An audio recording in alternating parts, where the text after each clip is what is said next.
Okay guys, in this segment we're going to talk about the Woodmart theme, which is a store theme that we use for e-commerce websites. It's a really good theme.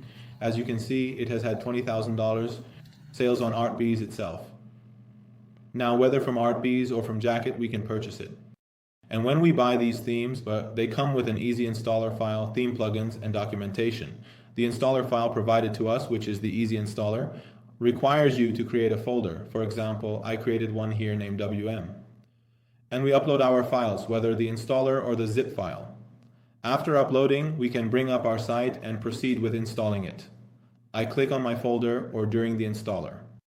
I bring up this installer, and first I set it to the Advanced tab. Now I proceed to create the database and user. Here I create a database named WM, and then I go back and create a user with the same name.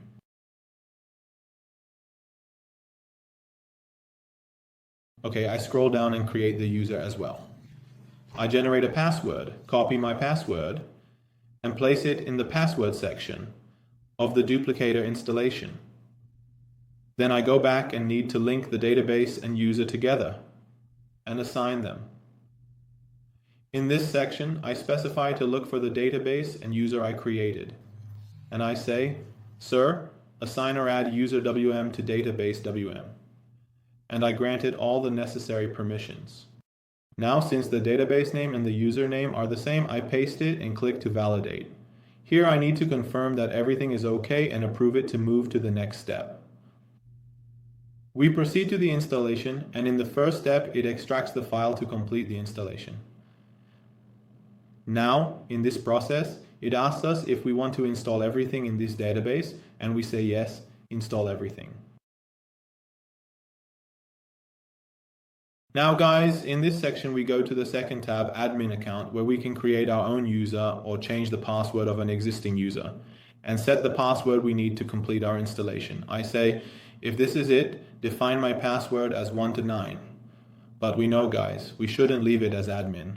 Now we move to the next step and it completes the installation for us and then tells us to log in. Well, now it is completely set up for us. If we go to the admin environment, the kids should give us the template settings. Again, if we look at the top, in the admin bar, there are template settings, header builder, demos, and these items are available for us.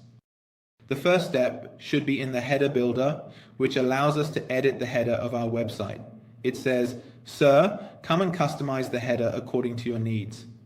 This is your main header. When I click on edit, it opens an editor that it has defined for itself, saying, "Sir, you can customize your header or add or remove elements as you wish." If you want to add something, you can choose from its own options, like adding a comparison search or whatever is needed. And just like that, guys, I can customize it, meaning I can customize my header, whether in the desktop mode or mobile mode.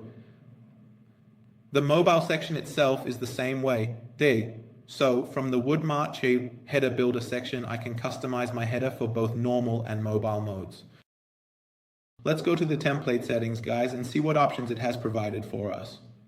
First, it says to choose your server, which one it should be from those you've created. So, how should the site's width be? Should it be boxed, full width, or a custom width? You can define the sidebar if you want to place a sidebar on the home page. We don't want to define the site's members at the top. I can place the banner header at the top of my page with the banner kids, and I can activate this banner and add any image or text I want. Now it has provided a shortcut from its own block section, which we will get to later. We can define how its style should be, whether it should have a closed button, and what version the banner should be.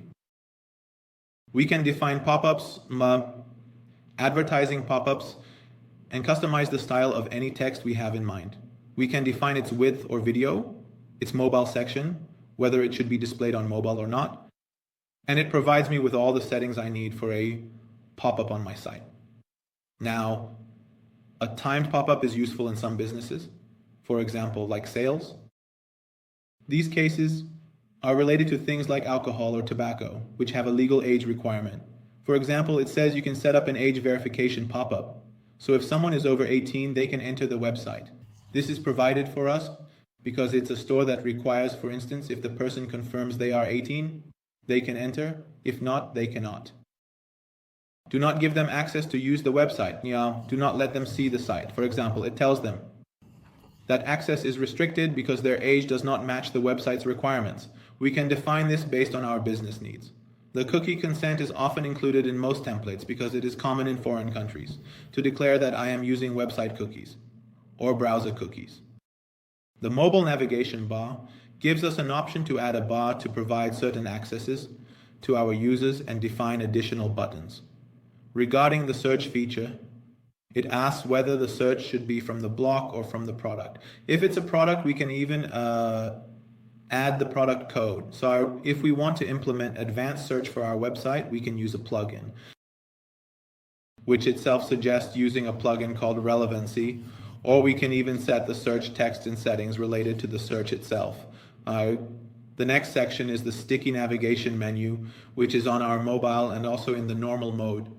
I can define it so that when the page is scrolled, a menu appears for the user, and when I scroll up, you can see it.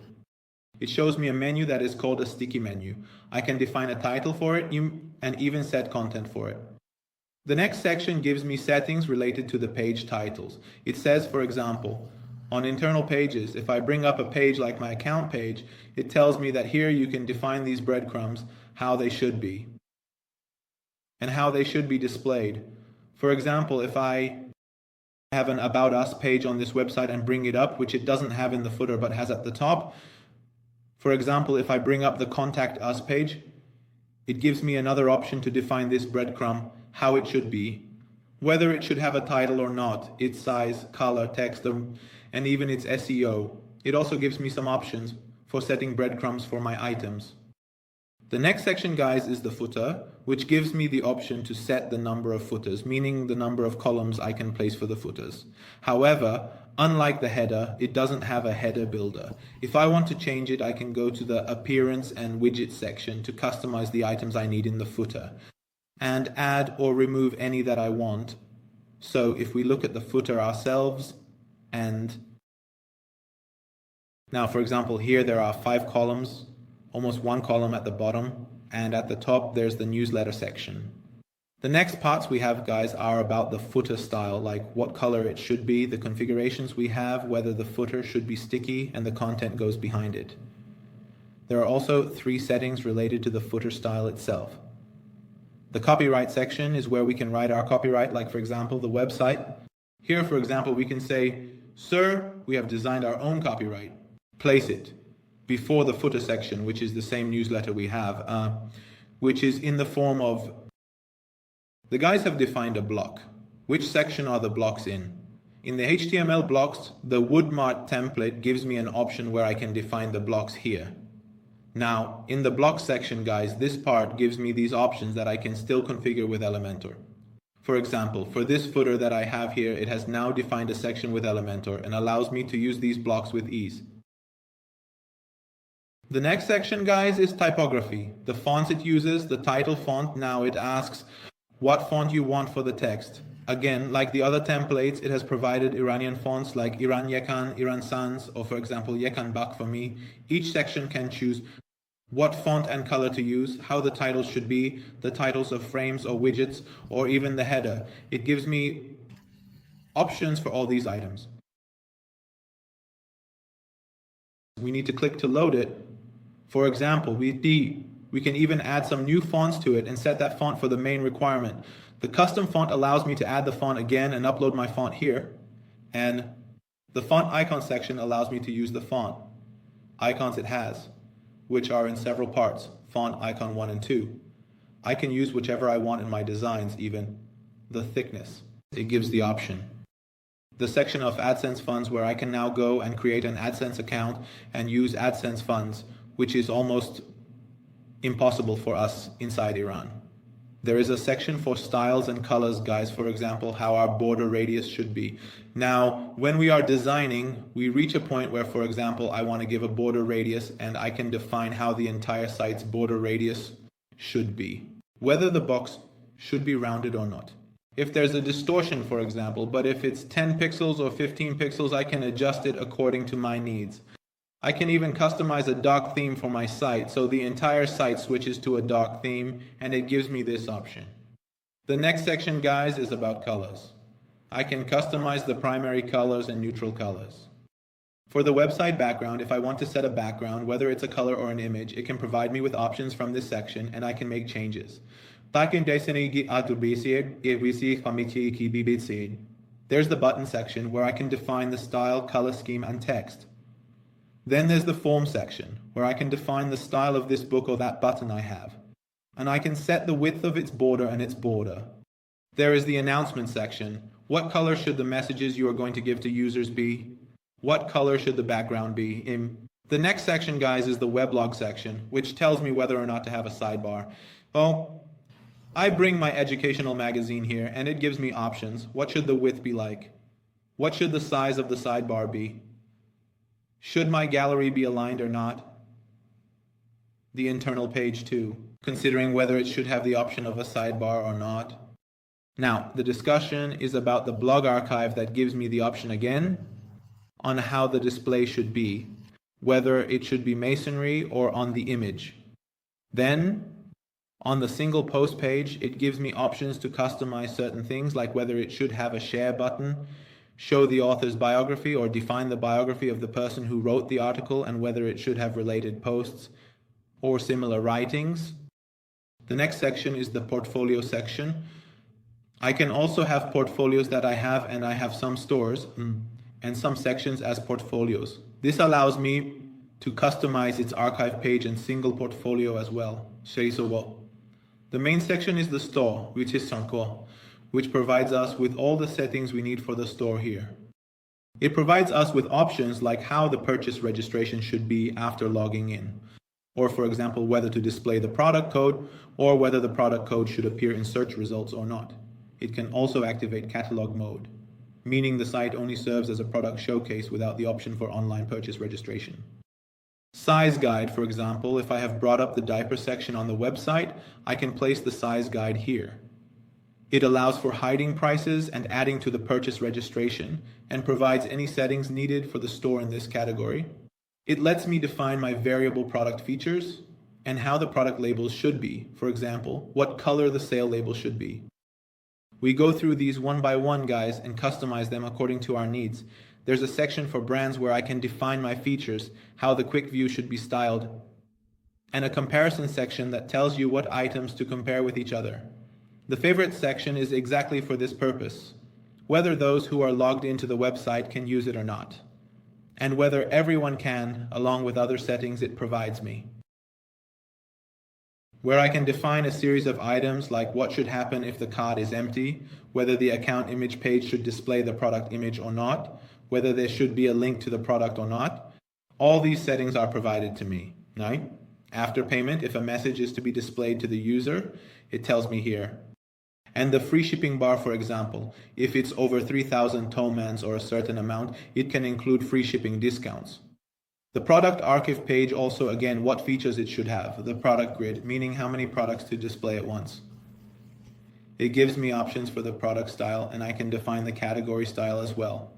And even the filters that I can define for the store. Okay, like when the filters should load, whether on mobile or not. The discussion of widgets that appear in those sidebars gives me options. The page title, how it should be in the store, whether it should have a page title or not. And the sidebar settings section, where it should be placed, whether it should be there or not. We remain on the single product page. You see, unlike, for example, corporate templates that provide a world of settings, yes, my store, for example, how the page title should be, how the images should be, the zoom icon, and whether there should be a lightbox mode for it to open again, I added it to my purchase record in the same way. If it's supposed to be sticky, meaning it should move when I click, it gives me the option in the purchase section, where I can work on and change some parts. The elements I'm using, like a breadcrumb, a navigation bar for my product so I can move to the next or previous product, short descriptions, or a comparison table, meaning how many are left in the database or in the store, and I can provide my stock status. For example, I can set a countdown timer to show that this product is on special sale for 10 or 5 days, and display that timer. It gives me the option to review and critique again. In the tabs section, whenever I open a product page, for example, if I open a product in the store, it has a series of tabs with the product's description. Now, each of these gives me an option to define additional tabs for this section. When we open the product page, we see that in this section, I have tabs for descriptions, but additional information and reviews. I can define additional tabs for myself and write fixed content for each, such as similar products or complementary purchases, which usually appear below our products. We can customize these, such as the display types, the visitor count for each product, or even a sales counter. For example, showing how many of this product we have sold. It completely depends on your business policy. There's the user account section where we decide what content to display. If we want to write text for it, we do it in the same way. We can define our social media profiles, for example, LinkedIn, Instagram, or any other social networks we want to display on our website. We can place links for them in the header, and there's also the subscription button for our products, which allows me to share these products. In the social networks that I provide access to here, there's a topic of API integration for connecting to the Instagram account, and it can display Instagram posts for us. There's also the Google Maps API key, which allows me to display the map, but it hasn't been done for .ir domains. It has worked in a way that provides us with an optimized mode like Rocket or Lightspeed, which allows me to configure certain settings, such as disabling Gutenberg styles or CSS, for example. I can define its load, specifying how it should be, and I can choose not to load certain styles or JS in the same way. However, for maintenance, we don't use this section. Instead, we use the relevant plugin. The under construction mode allows me to take the site offline so that no one can see it. White labeling is for when I want to use our store and allow others to use it, creating their own brand. We usually don't deal with this section. It has a custom CSS and JS section, but again, we learned not to put our CSS and JS here. Instead, we place it in the simple SSL plugin or the custom JS plugin. There's also another section where, for example, we can stick the messages we send, which are now either self-managed or assigned to a widget, and we can't use them. It displays comments for the 404 page and other settings. It also has an import and export section, allowing me to export the settings I've made and import them to the next site using Woodmart, making my work easier. Guys, the heart of Woodmart compared to other themes is it has settings, and I can define each component and 3 categories individually. And their theme is compatible and integrates with Elementor, and I customize the rest of the sections with Elementor. For things like displaying the number of products or the display type, you go to the theme settings. But when it comes to the page structure, I can easily customize it with Elementor. So guys, up to this point, we've learned the Woodmart theme settings. Now you need to get the theme, install it, work with its settings, and customize what you want. Then move on to the pages with Elementor. Customize it, or if you want to design a new page. And bring your site up with the Woodmart theme.